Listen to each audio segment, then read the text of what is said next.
Hey, what's up, guys? Haven't been on here in a while. I wanted to make a quick video update. I've been going through the course and uploading new information. It's not going to be completely new, but it's going to be pretty close to brand new with a lot of new content. So if you're a student, stay tuned for that. I'll send an email once everything's done and updated, but I've been going through each section and updating stuff for you guys. But I wanted to share something with you guys, and that's about disappointment in the surplus funds business. I was reminded today that, you are going to face a lot of disappointment in this business. You're going to be tested, okay?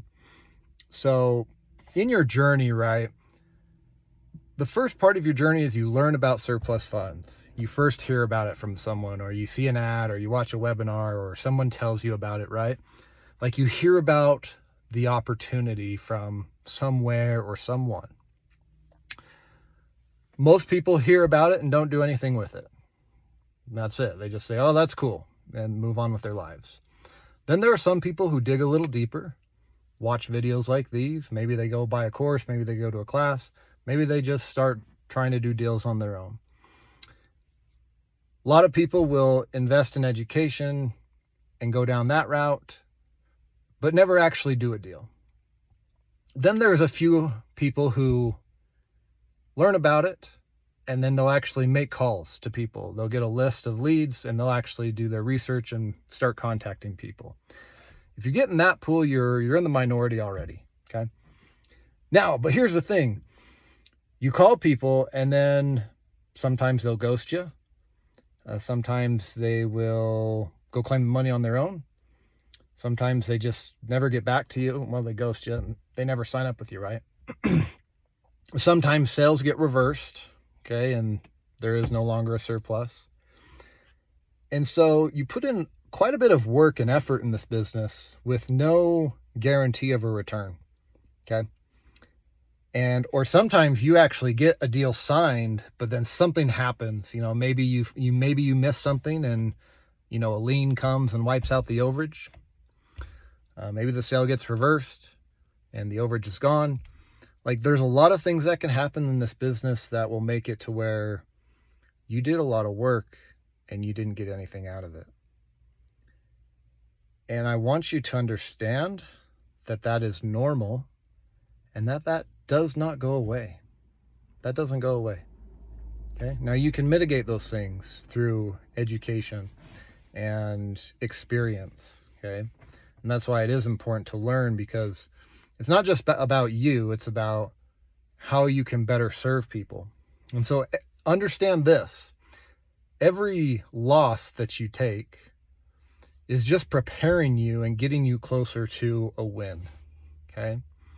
I'll try to illustrate this point, but I want you to understand that. Understand that you are going to do work that you will never get paid on. It's just the name of the game. Not every case that you work on is going to end in a signed contract, and not even every signed contract is going to end in a payday. I need you to understand that, okay? There are no guarantees in this business. But granted, there's no guarantees in life, okay? If you're looking for guaranteed income, don't be in business for yourself. Go work a 9-to-5, okay? Like, there are no guarantees in this business. Just as there are no guarantees in this life, we could all not wake up tomorrow. That is our reality. So if you're looking for something where if you put in the work, you're guaranteed to get something out of it, don't do surplus funds, okay? I want to drive this point home, and then I'll end it. But something that has kind of illustrated this principle to me of, doing a lot of work and not necessarily being rewarded for that work is sports, okay? So, like, back in the day, like, I wrestled and played football in high school. So I started wrestling in like 4th grade. And long story short, basically got my ass kicked from 4th grade to about sophomore year in high school. I was okay, but I didn't really have winning seasons. And then junior year came along and I had a winning season. Senior year came along and I still wasn't the best. I was not great, but I was a region champion and I placed like in the top 5 in my state, which is not, it's whatever. But the point is, there were many years of me just losing that led up to those final 2 years where I finally had winning seasons, right? Same with football. My sophomore year in football, I think our varsity football team went 0-9, like really bad. My junior year, I think we were like 4-7 or something, and we made it to the playoffs, and we had like an upset, but we got booted out in the quarterfinals of the state championship.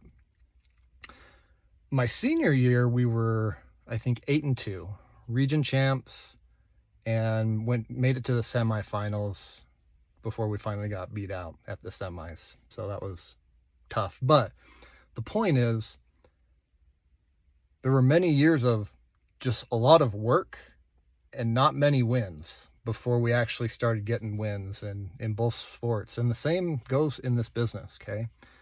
You're going to suffer some losses in this business probably before you get any wins. And I just want you to understand that is the reality. And if you get a win right off the bat, that's awesome. You're probably lucky. But understand too that even I still suffer losses today. Like, no one has a perfect record. And so what determines whether or not you'll be successful is what you do when you have the loss. Okay? Because a lot of people will get a loss and they'll say, this doesn't work, I'm going to go do something else, and they quit. Okay? Or they use that as a justification to not continue doing the work. Okay? And that's the difference. Like that simple decision, right, of not continuing to move forward is the difference between whether or not someone makes it in this business and doesn't make it in this business. That's it. That is the difference. Like, I am not super talented. I've just decided to keep going despite setbacks. And that's it. And that's the only reason I've been able to be in this business. I've just been in it longer is all. I've just continued to do the things that I need to do despite having losses. So I hope that helps. I don't know. But just understand that if you're going through, maybe a tough time in the business, or if you're doubting whether this is for you, like, that's normal. You are being tested, okay? And you will continuously be tested until you decide, I don't want to do this anymore. And it's okay if you don't. It is completely fine if you decide surplus funds is not for me. Like, that's totally fine if you make that decision and you go do something else, something different, or something that you used to do. But if you want to succeed, you just have to continue putting in that work, even though you're not seeing those immediate wins. All right? All right, cool. That's all I've got for you.